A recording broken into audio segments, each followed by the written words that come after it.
Company के जो वित्तीय विवरण है उनके बारे में देख रहे हैं। तो वित्तीय विवरण तैयार करने का जो वर्णन है वह धारा 129 में है।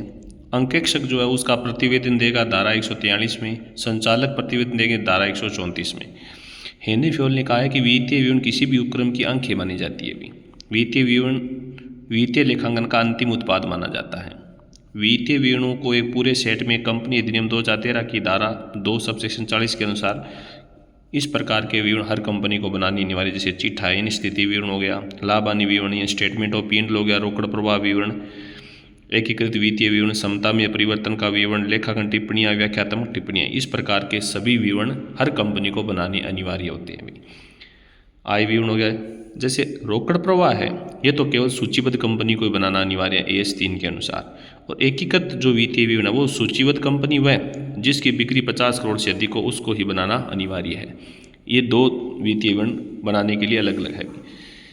तो एक तो ये ध्यान, कंपनी अधिनियम 2013 के अनुसूची 3 के भाग फर्स्ट में चिट्ठे का वर्णन है, बैलेंस शीट का यन तुलन पत्र, और भाग सेकंड में आय विवरण का प्रारूप इन फॉर्मेट दिया गया है। चिट्ठा है वो उद्दग्र या प्रतिवेदन प्रारूप यानी वर्टिकल या रिपोर्ट फॉर्म में बनाया जाता है वर्तमान में, लेकिन ये जो प्रारूप है ये केवल कंपनी के लिए लागू होता है। लेकिन गैर निगमीय संस्थाएं जैसे एकांकी है, साझेदारी है, व्यवसाय के लिए चिट्ठे का कोई निर्धारित प्रारूप नहीं दिया गया है।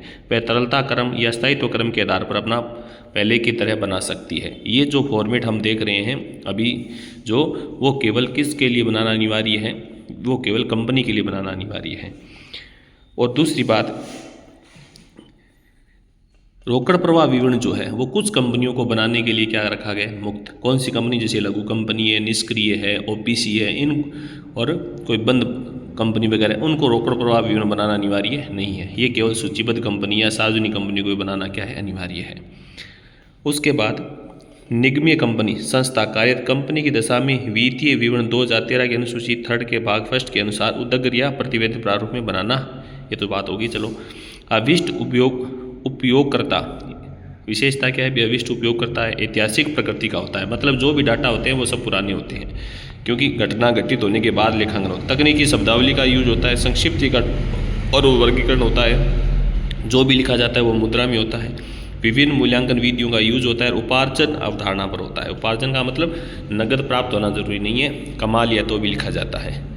अब इसके गुण, ये पार्श्व संगीत होते हैं, बोधगम्यता का गुण होता है, विश्वसनीयता होती है, तुलनाता, पूर्णता और तरलता, ये गुण विद्यमान होते हैं। और इसके जो उपयोगकर्ता है वो कौन है अभी, आंतरिक और बाह्य। स्वामी आंतरिक कौन है, स्वामी, अंशधारी, ये सब तो क्या है, आंतरिक है। और बाह्य कौन है अभी, ये सब बाह्य हैं। कौन कौन से, विनियोजक है, ऋण पत्रधारी है, बैंक है, लेनदार है, सरकार, ये सब क्या है, बाह्य है। और एक आपको ध्यान में रखना है कि AS 16 के अनुसार ऋण की जो भी लागत होगी वो उसी वर्ष में अप्लिकित करनी होगी। प्रारंभिक व्यय जो है आपके, प्रारंभिक व्यय को AS 26 के अनुसार उसी वर्ष के प्रतिभूति प्रीमियम से क्या करना होगा, अप्लिकित करना होगा। और उसके बाद वित्तीय विवरण की ये क्या है भी सीमाएं, जैसे सूक्ष्मता का अभाव, पूर्णता का अभाव, अपूर्ण सूचनाएं, अंतरिम प्रतिवेदन, वास्तविक स्थिति को छुपाना, तुल्यता का अभाव और ऐतिहासिक लागत। तो ये आपका हो गया कौन सा, वित्तीय विवरण।